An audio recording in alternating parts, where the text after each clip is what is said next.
All right, good evening to those who will listen. It's January 13th, 2018, 6:24 p.m. And this is my testimony, take number 2 because the first time it's God, I started crying and I couldn't stop. So I paused it and then I just deleted it and started over again. I mean, I can't even start without. Okay, I'm going to try to do this. Here we go. All right, I first became a Christian in 1978. I was 11 years old. It was in April. I think of April 11th. I don't know if that was the day or not, but I know it was April of 1978. I was 11 years old. It was in Davenport, Iowa, West Side Assembly of God. And I remember I used to live out in DeClaire, Iowa. And the bus would come out. There'd be this purple bus, and it would come and pick up all the kids to go to youth service. And they just fill up this big auditorium full of kids, and it would be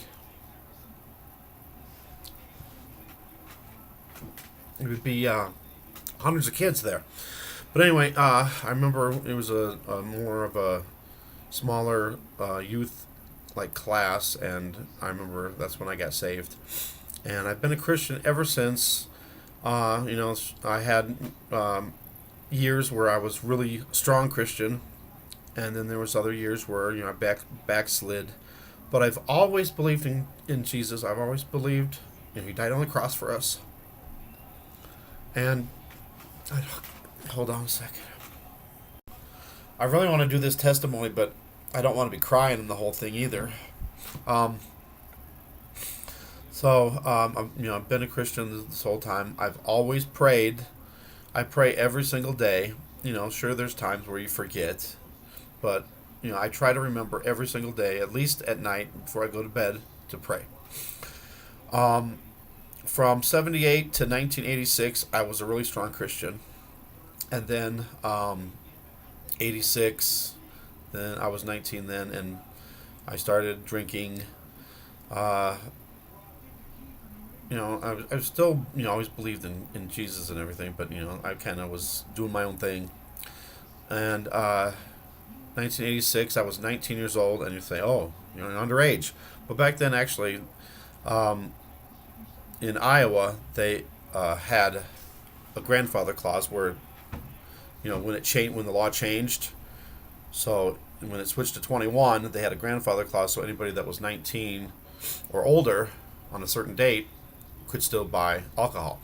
So I did that. I had a friend. We drank a lot at the beginning, and then I moved to Florida, and I moved to Florida in '84. My parents moved there. My dad was in the government, and he was a contractor, so we moved there in Orlando, Florida, uh, for his job. So when I was in Florida, me and another friend, we go drink in Florida too. But in Florida, their grandfather clause was sooner, so I missed it by 1 month. But I always convinced all the people that where I went to the stores to buy the liquor that, oh, I'm in the grandfather clause, and I always got away with it. And then let's see. 87, I started smoking marijuana, and that took the place of the alcohol, at least, I guess. It was like when I was drinking for, I guess, let's see, it would be probably about, it was only about 9 months, and then started smoking marijuana, and then we stopped drinking, we just smoked marijuana all the time. And then after that, a few times, we did both, but. And there was times where I was drinking and driving. I know it was bad. There's a lot of things I did bad when I was first did all that. But then I learned, you can't do what that. I was a little bit reckless, but I never really did any hard drugs. I did a few in 1988, and that was like from a year from 88 to 89. I did a few things. I did. Acid a few times. I did coke and crack a few times. Thank God I never got addicted to crack. But forget about that. Thank God. I thank God for that. And then, in '89, I quit all the hard drugs, and all I did was smoke marijuana, and sometimes I would drink. And now, you know, I I don't I don't drink, and uh, I won't say anything else. But I have a medical card, so I do smoke some medical marijuana for one thing is for anxiety, another is for pain. I have some back pain and that, and for asthma. So I have a medical card, but I don't abuse it. I don't smoke a lot at a time, just a little bit. I mean, a joint, which a gram joint, can last me a week. And actually, when all this stuff started happening with me in the last 2 weeks, I barely smoked anything. I'm afraid to, because I'm afraid that that would add to the symptoms, and all that stuff.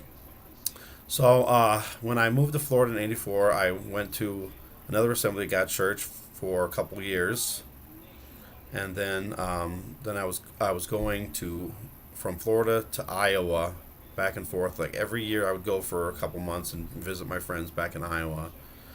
And um, let's see, I finished high school in '85. I I went to college in '86 at UCF, and they went undefeated this year. But I only went for like 6 months, and then I dropped out. I wasn't ready. Right out of high school, I wasn't ready to go to college yet, so I dropped out. I didn't know what I wanted to do.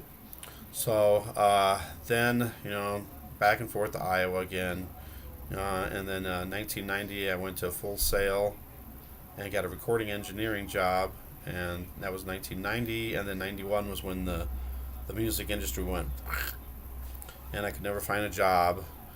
I did actually get a job finally in 2001 with a TV station. I went for recording engineering, but we also did a little bit into the TV part, TV production, and I was a master control operator for a little while, but I guess they didn't like what I was doing, or I was a little bit nervous of being alone in the TV station, and afraid something might go wrong. So I was nervous. I wanted to have somebody there with me in case something happened, and they didn't like that. They wanted me to be able to be on my own. I got married in 2001. It was 6 weeks before 9/11, so it was kind of strange. I have 4 kids. First kid was born, my first son, Quentin, was born in 2000, so he's almost 18 now. Second son, Brendan, and he was born in 2002. Ethan, he was born. Sorry. He was born in 2004, and Megan, the only daughter, was born in 2009. So, marriage lasted 12 years, and I was doing a lot of studying from 2002 on of Planet X and chemtrails and all that stuff, and my wife didn't like it. She thought I was being crazy. She didn't believe in Jesus. Well, I mean, she might believe in Jesus, but she's not religious at all, and she doesn't believe in Planet X. She doesn't believe in chemtrails. She doesn't believe in all that stuff.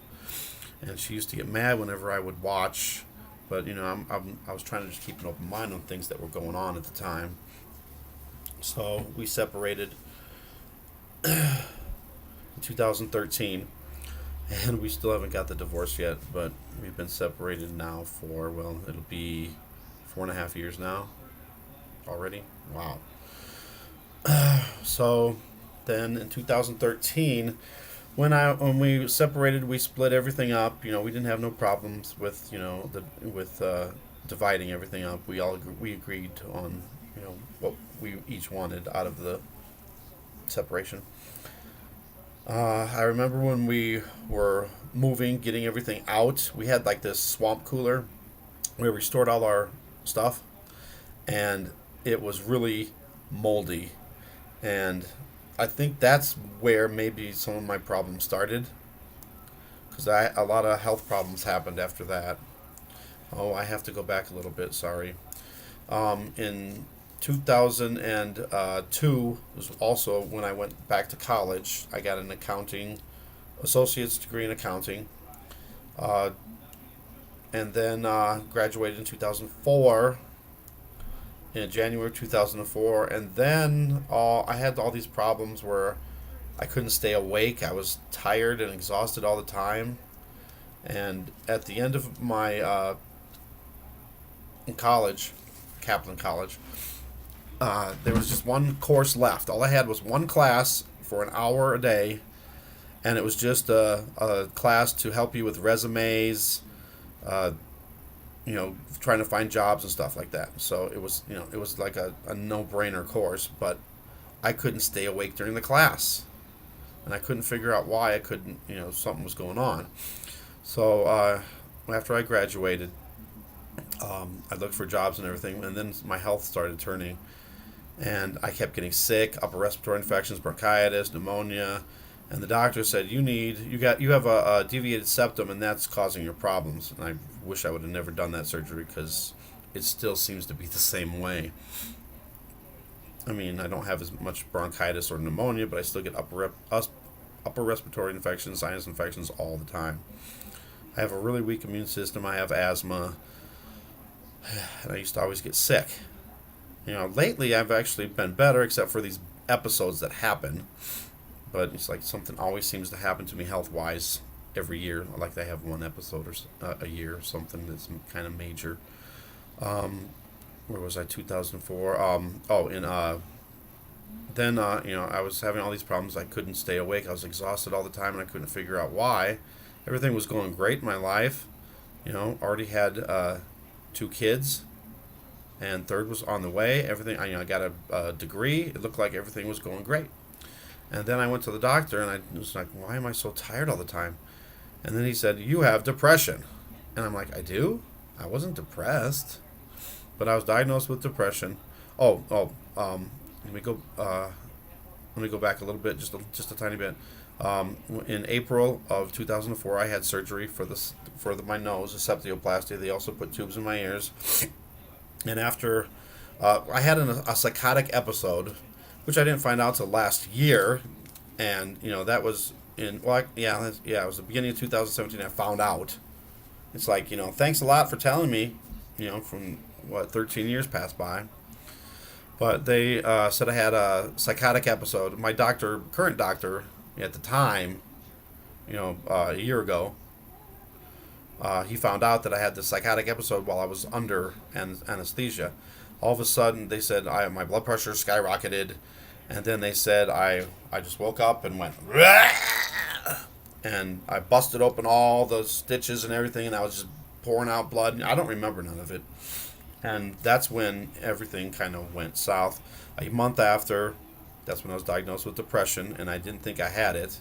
But then I started having other stuff. Then I wound up getting panic attacks and anxiety.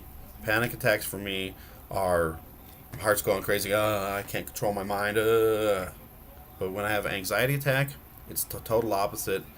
My body shuts down and I go to sleep. So whenever somebody says, "Oh, you're having an anxiety attack," and you're, no, it's not. That's not the way it is for me. It's the opposite. So when after I was diagnosed with depression, and had after the surgery too, I all I could do was sleep. I was sleeping 16 hours a day. I had no energy, and the best way I always describe this to people, because it sounds really impossible, really. We had my bedroom upstairs, and it would take me everything just to get up out of bed to go to the bathroom and then get back into the bed. And I always tell people this is how it was. You could tell me there's $1 million waiting at the bottom of the stairs. All you got to do is walk down those stairs to get it, and I wouldn't be able to do it. It was really that bad. So I didn't work for a good year. And then they kept giving me all these antidepressant medicines, and the antidepressant medicines just gave me all these different weird side effects. So I was just jumping to all these ones. I did the one that seemed to work the best for me was Wellbutrin, but then that started my panic attacks, and they were sudden too. I mean, I'd be fine, I'd be working, and all of a sudden, I would just go into a panic attack. It was crazy. And one night when I was working at Pizza Hut. I was delivering pizzas, and it was the end of the night, and there was there was four workers and four drivers, and they let two of them go, and then we closed at 1, and at midnight they said, okay, it's slowing down. There's not much in business. They let the other guy go, and I was the only one left, and of course then everybody in the world was ordering. I delivered 8 deliveries all at once, and I remember this as plain as day. I was in the middle of delivering. I don't know how many deliveries I had left, but I stopped at this guy's house and I went to the door, and all of a sudden I started having a panic attack. And I barely made it to his door. I knocked on the door and I said, can you call an ambulance for me? And I remember the guy said, well, let me ask my mom. And I'm like, oh my God, I'm having a panic attack. Please call. So the ambulance came, they gave me nitro and all that.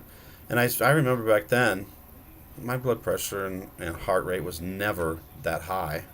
Never. So I quit the job because I had too many panic attacks. Too much stuff was going on. I couldn't work. It was really hard for me to work. And from 2005 to 2008, I was lucky if I worked enough to earn $3,000 in those 3 years. It was really that bad. I couldn't work. And I got lucky in 2008. I worked at this Pizza Hut, and they worked with me. I had anxiety all the time and panic attack. Well, it wasn't really panic attacks, but maybe it was kind of. But they worked with me, and then after management found out, the corporate found out that I was missing all those days, they fired me. They didn't want to. They knew what I was going through. There was another worker that had the same thing, and they worked with us. Then I moved on to another job, and then I had a medical emergency while I was on the way to work. I was having chest pains really bad. I can't remember what else was happening, and I called them while I was on the way. I said, I'm going straight to the hospital. And he goes, if you go to the hospital, you're fired. And I said, well, I have to go. I'm having chest pains, and I'm not doing too good. Back then, I didn't really have high blood pressure. I mean, I did, but it wasn't, it was just more like pre-hypertension. Well, then I lost that job because of that, and I had to fight it. But I won the unemployment. And then I moved on to another job where I worked for a long time. I worked there for 4 years, Papa John's, and the manager again knew my problems and worked with me. At the beginning, I was missing quite a bit because of anxiety and panic. But then I started getting better, and I wasn't missing as much. But then there'd always be some episode that happened that would make me miss like months at a time. I'd be good for a long time, and then suddenly I would be bad. And then, 2000 and... trying to remember the dates here. I think it was 2013. Yeah, 2013. Still believe this to this day. They never did figure out what caused it, but I think I had something wrong with my back, and there was a pinched nerve or something, and I was having neuropathy. And I would have numbness in my left foot, left leg, left arm, and then sometimes it would go to the right side, but it was mainly on the left side, and I don't know what caused it, and nobody could ever figure it out, and then suddenly one day it just went away by itself. Let's see, where are we at? 2013. Oh, I talked about 2013. I forgot about the mold happened, and then I got sick. I wound up getting this weird lump in my throat. It's still there now.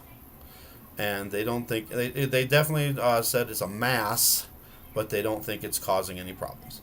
But when this mold thing happened, I was sick for a long time. I could barely talk for like 6 months. It was like I was hoarse all the time. Everybody thought I was sick. Get away from me, you're sick. And I'm like, I'm not sick. There's something wrong. But they could never figure out that either. It seems like almost all of my health problems they could never figure out. I seen a psychiatrist, a therapist from 2004 all the way up until May of last year. When April of last year, I started going back to church. I rededicated my life to Jesus. I got baptized, and everything started getting really good. Everything was really good, and my therapist said, you're doing really good. You don't need to see me anymore. And I was happy. Everything was going good. I was going to church all the time, and worshiping Jesus. And and since then I've been getting into the Bible more, uh, praying a lot more, and just praising Him, singing songs, Christian songs. So, but that throat thing was lasted like 9 months, and then it finally went away. It was really weird because I used to do karaoke all the time, singing, and this thing, whatever was going on, made it so I couldn't sing high notes. It was all suddenly I can sing low now.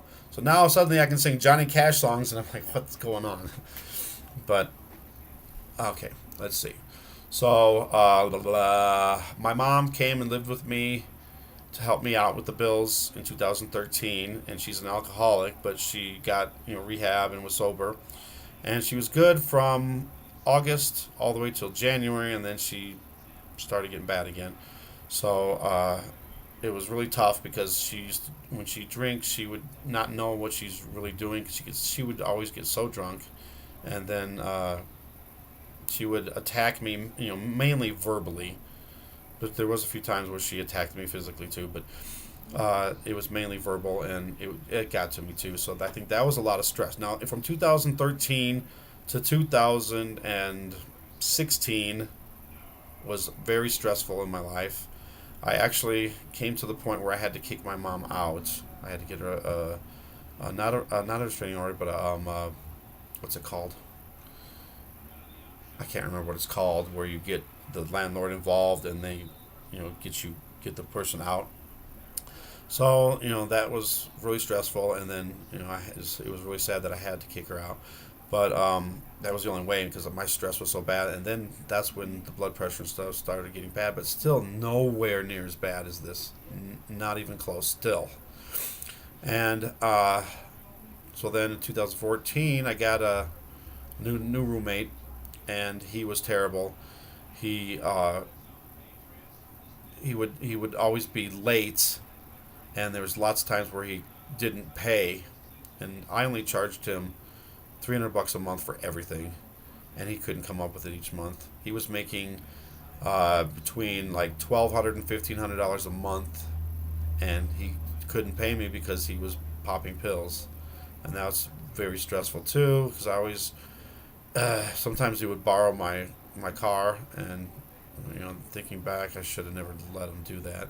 And a lot of times he'd want me to drive him all over trying to find these pills, pain pills. He was addicted to pain pills. But, it was a real hard thing. He always promised he'd come up with the money, he never did. So it was really stressful. So, after that, then he started bringing people over. And, he'd always, get people to deliver his pills to him. And then he'd have other people over all the time, and it's like then now we're getting all these drugs and alcohol in my trailer, and it was too much stress on me. And then my kids would come over on the weekends, and then they were I told them, I said, we can't have, I don't want anybody over at all, nobody over at all during when my kids are there. But always bring people over, and then they were smoking and doing stuff, and I'm like, I can't do this. My kids, I can't have my kids around that. So this was when God told me. Well, it wasn't really like a voice or anything, but I knew that I had to get out of that situation, and that's when I moved to Colorado. And it's funny because the reason I thought God wanted me in Colorado was for my health, so I could regain my health. And when I got to Colorado the first, I had the mountain sickness. What's it called? I forgot already. And for like a good couple weeks, I was just dizzy and sick all the time. but it was the altitude. So, but I got used to that. And actually, my asthma is way better in Colorado than it was in Iowa, which is weird because I'm in a higher altitude. You think it would be harder on my lungs? I don't know, but it is. It's a lot better now than it was. Um, 2016, I moved with a couple people, a couple friends, and they didn't like it in Colorado, so they wound up moving away.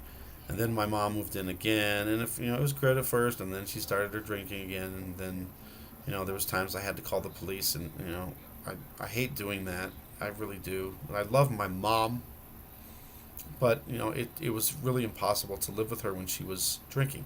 She's so perfect if she's not drinking, but when she drinks, she doesn't know what she's doing, and she's mean, and and then she would get. I don't want to go into it too much, but she was really bad at points. So again, let's see. So from I moved. I had to move because I was in a 3 bedroom apartment with a couple friends, and then they moved, so I couldn't afford a 3 bedroom. So I had to move into a 2 bedroom. They don't have 1 bedroom, so I had to move into a 2 bedroom, and then it's when my mom helped me out again. But it was right after they moved, I got sick again. And in September, I remember it was September 23rd. That's weird now that I remember it. September 23rd of 2016, I got really sick. I worked the day before. Everything was fine. I worked, from April all the way through September, no problems at all. And then September 23rd, I remember I was just sneezing all day. All day long, I was just sneezing, like almost nonstop, sneezing, sneezing, sneezing. And then the next day, I was sick. I was dizzy. I was dizzy for 2 months straight, every single second of the day. It was hard to even get up, walk. I couldn't drive. It was really bad. And I'm guessing that was when I had the exposure to whatever this was. Now, at the time, I went through all these tests with the doctors, and I was at the clinic like 3 times a week. I mean, I was there. I probably went there. I don't want to overestimate, but let's see. I went from, it started in October is when I started going, and all the way through May. So let's just go for 3 a week. That'd be 12 times, what was it?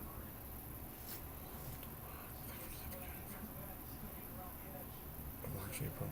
8 times 12. That's 96. Oh my God, it'd be like 100. I bet it was 100 times. And, did all these tests and everything. Somehow I had all these food allergies that kept popping up. And every time I would eat a food, I would become allergic to it.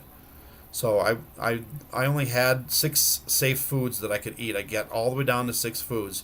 It was like every time I tried something new, I'd become allergic to it.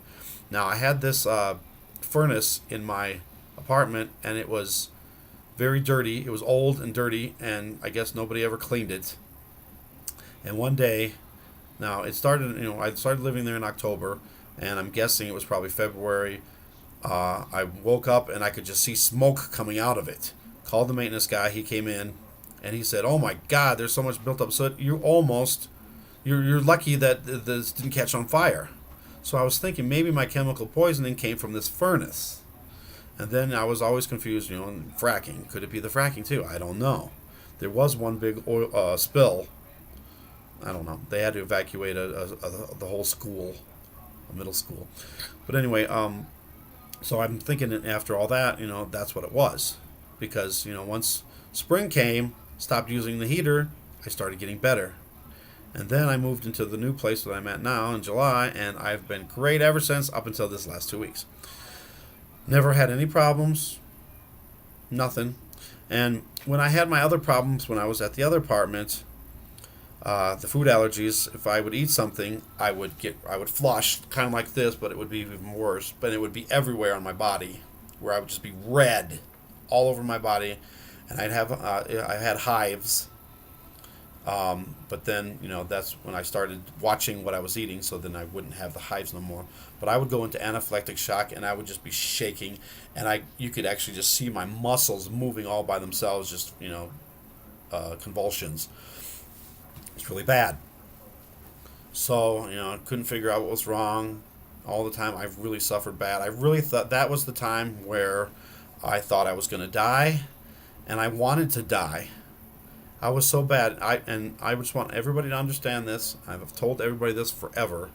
I'm religious. I believe if you commit suicide, you go to hell. So I will never commit suicide. But I wanted to die. I really wanted to die, and I just asked Jesus to take me, because I really thought I was dying. I couldn't go anywhere. They gave me an EpiPen, and one time I had in my mouth. Actually, there was a lot of times where my throat would close up. It wouldn't close up all the way. It would close up, and then my tongue would swell, my uvula would swell, and it would be kind of hard to swallow. Not totally, but it would be harder to swallow, and a little bit harder to breathe. And so I had to really watch what I ate, and I kept a diary, of what was going on with everything, with all the foods. So let me pause for a second because I got to think of what I'm doing to say next.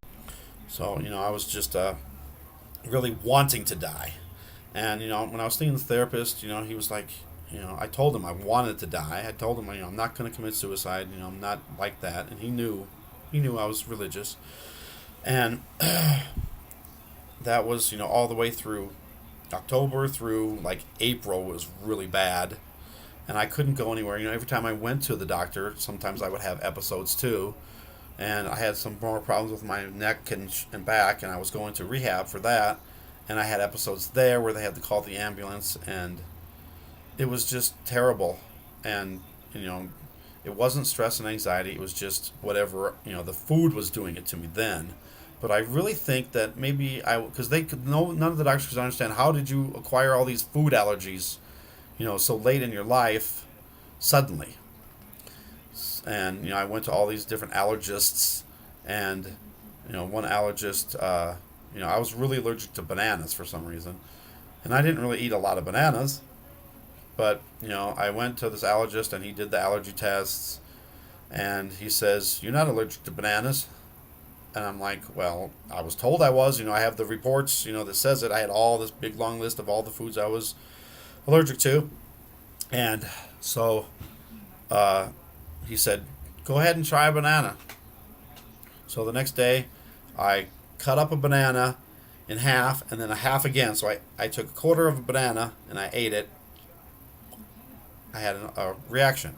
But back then, it wasn't a blood pressure and heart rate problem. It was more of a throat problem, where it felt like my throat was closing up and stuff.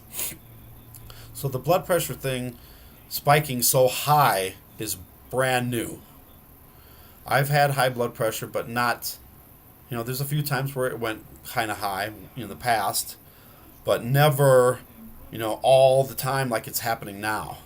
And even when I was so sick for those 9 months, I never had really super high blood pressure and super high heart rate. So I don't know what happened with that. So when I stopped using the furnace and started getting better, I started trying. I went to National Jewish Health. I went to another hospital in Denver because they were doing all these tests on me, and I started to try tacos. I thought they said I wasn't allergic to corn, which they said I was before, and I was good with cheese, and I was good with lettuce. So I tried that, and I was good. I didn't have nothing happen to me. So on the way back from Denver, we stopped at Village Inn, and I tried to eat some mashed potatoes and chicken fried steak, and I had a reaction. Went immediately to the hospital to have them test it, but of course they stalled around, and then they said, they couldn't find nothing. But they waited so long. I tried to do it right away. I called them ahead of time, said, "Hey, I'm coming in. Get ready." And they stalled around. It took a couple hours, so I'm thinking maybe they couldn't detect it because of that. But, and that was in April. And then May is when I really started to get better. I still had some things, anytime somebody cooked something, especially if they cooked with spices. My mom used to do that, and I was like, I can't do it. It used to get me so sick. And then, like my nephew, sometimes he would be over and he would cook stuff, and I couldn't do it. I'd have to wear a mask, and I would just I would feel like I'm kind of sick and dizzy, No blood pressure problems, no. But then I get like the throat thing a little bit. But it was better than it was, and I don't get the throat thing anymore. Thank you, Jesus, for that. Because that's another scary thing when your throat closes up. So then, started going to church in April, got rededicated, got baptized, and I've been 100% all in for Jesus ever since. And then let's see, July I moved into the new place. But let me think when I started. I think I started YouTube, started doing videos. I mainly did a lot of videos for Facebook, and I would share it on there. I started in August when the eclipse, right after the eclipse started, all this, those strange weather and stuff's happened, so I started doing that. I didn't start YouTube until October, I believe, and mainly I was just filming chemtrails. I just thought, I was filming chemtrails, and then there was other stuff that started happening, and then it turned into, okay, now it's chemtrails, Planet X, because I kept seeing all these objects all the time. And then with the sun was breaking down and all that, then suddenly everybody's saying, hey, that's a sun simulator. So then I started seeing, oh, maybe I'm showing this. So now I believe the purpose, God's will in my life was to film this. The apartment that I moved in has a perfect view of the sun and the moon, as you can see in my videos. And everything was going great from July all the way up until, the beginning of January here when all this stuff started happening. And I would record all the time.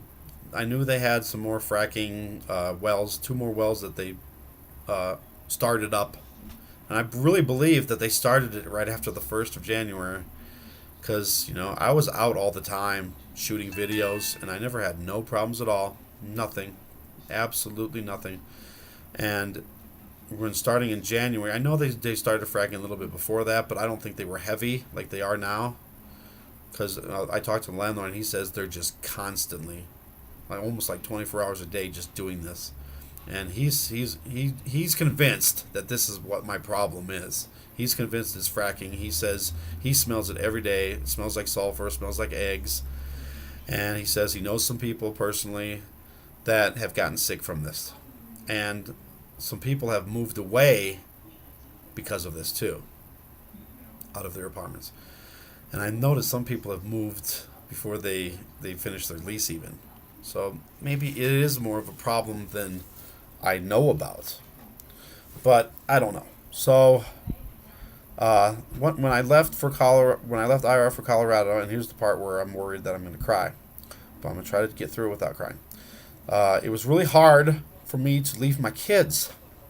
I love my kids a lot, and everybody's like, how can you leave your kids? But I knew I had to. I knew God was telling me I have to come here. My situation there was so bad. I was so stressed out. I still didn't have the high blood pressure, but I would have these like stress attacks, and it would send me into the hospital. And I just couldn't deal with that no more. I knew my health was going down, and I knew I was dying. So God brought me to Colorado. I believe that 100% in my heart, but I thought it was for other reasons. But now I know it's for the prophecies of what's happening. Planet X, Sun Simulator, chemtrails, and just the end. Not the end of the world, but the end of times, the end of this age. And I know that my purpose and my will, God's will in my life, is to do this on YouTube, show these videos so people can see what's going on, so they can turn to Jesus. That's the whole purpose of me doing these videos. It's not for me, it's not for pleasure, it's not for money. I don't ever ask for money. I don't ask for donations, I don't ask for anything. I don't want any money for doing this. I just want people to see what's going on and say, hey, maybe all these people that are doing these videos on YouTube have, they're actually showing what the truth of what's going on, and they will see and say, oh my God, I need to turn back to you and repent and get saved. And that's the whole purpose of my YouTube channel. And I'm so grateful for all my subscribers, all the people that watch, all the YouTube community. You know, there's so many channels, and I don't want to name any because I don't want to leave people out. There's so many channels that are helping, and there's so many channels that I'm really good friends with, and that we're a family. And, you know, we team up and collaborate all the time. And I think that's the greatest thing in the world. The more people that we have showing this stuff, the more proof we can show. Because if you just see it from one or two channels, you know, you could think maybe they're making it up, maybe they're photoshopping it, whatever. So, you know, the more the better, because then if you keep seeing all these different people showing the same things, you gotta say, you know, you can't say all these people are falsely somehow changing these images and videos to, you know, Photoshop it to make it look like something's happening. But, you know, most of these channels, they show just straight up what's going on. There's no extra effects and, you know, whatever to them. And I'll say this straight up, none of my videos are doctored in any way. It's straight video. The only thing I do is I'll zoom in, and of course, you know, I try to describe to the best of my ability what I think is going on, because there is so much going on. So that's kind of my testimony. I just want people to know that I am 100% all in for Jesus, and I know time is running short, and that's why I'm kind of upset with my health, because I want to just keep doing this, you know, to show people. And if I'm sick, I can't do my videos, and I just pray that God will heal me and heal anybody else that is having problems with their health, so they can continue this work, because I really believe this work is very, very important. We need to show what's going on, and I just want people to see what's going on and share it with their friends and family, so they can also see what's going on and turn to Jesus. That's the whole purpose of this. And, you know, I only do it so, you know, I believe, you know, it's God's will, it's God's purpose in my life. That's the whole reason I do it. So, I don't know, I probably didn't put everything in this, but I try to do as much as I can. Just know that no matter what happens, I'm always going to be faithful to Jesus. Ow. All I can say is thank you, everybody. Thank you for all your prayers. Thank you for your well wishes. They're very much appreciated. I don't like asking people to pray for me, but, you know, it's important that we all pray for each other, especially when things are tough, and for, you know, with health problems. I know there's a lot of people that are having health problems from the chemtrails. I don't know, maybe that's the chemtrails that's doing it to me. That's another reason for the test. They could test for the aluminum and the barium and the strontium and whatever, you know, all the other chemicals that are in these chemtrails. But, you know, lately I just always wear my mask when I go outside. But I don't know. It could be the fracking. It could be something in my apartment. It could be the chemtrails. I just want to get to the bottom of it so I can serve Jesus better. I just want to serve him. I want to do his will as much as I possibly can. So, thank you for watching. Thank you for subscribing. Thank you for sharing. Thank you for all your comments. And I was trying to keep up with all the comments, but with my health the way it is, it's harder for me to do that. I try to comment to everybody, but it doesn't always work out that way. And I just want to also let you know that I'm not going to be in Colorado much longer. I have Section 8, and I'm waiting for my year to pass for Section 8 so I can transfer back to Iowa. I have to be with my kids, especially if we are near the end. That's the one thing I have to do. I have to be back with my kids. And I just feel like it's not gonna end soon. I just feel that like I'm gonna have a chance to get back to my kids. It will be July. July is when I'm gonna be going back to Iowa. I have to be with my kids. I miss them so much and I love them so much, and they miss me. It's really hard. And people just think that I don't care because I moved away from them, but it's not true. It's God put me here for a reason. And I just want to do what God wants me to do. I don't, if He wants me to stay in Colorado after that, I will. But I really believe that my will is, or His will is for me to go back there too. I don't know what's going to happen between now and then. We could have stuff that's happening that, that might prevent anybody from going anywhere. I don't know. So that's my testimony, and I just praise Jesus. No matter what, no matter how much suffering I go through, I'm never going to turn away from you, Jesus.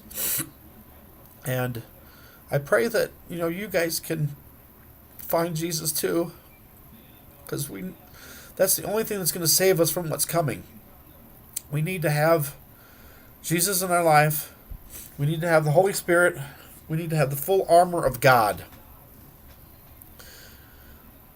I believe that's the only way we're going to make it, And I keep thinking, I'm going through this thing now, and it's really hard for me to get through this.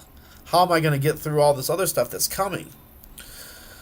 I don't know. I just have to have faith in God that He's going to get us through. It says in the Bible that when the time comes, He will tell us what to do and what to say.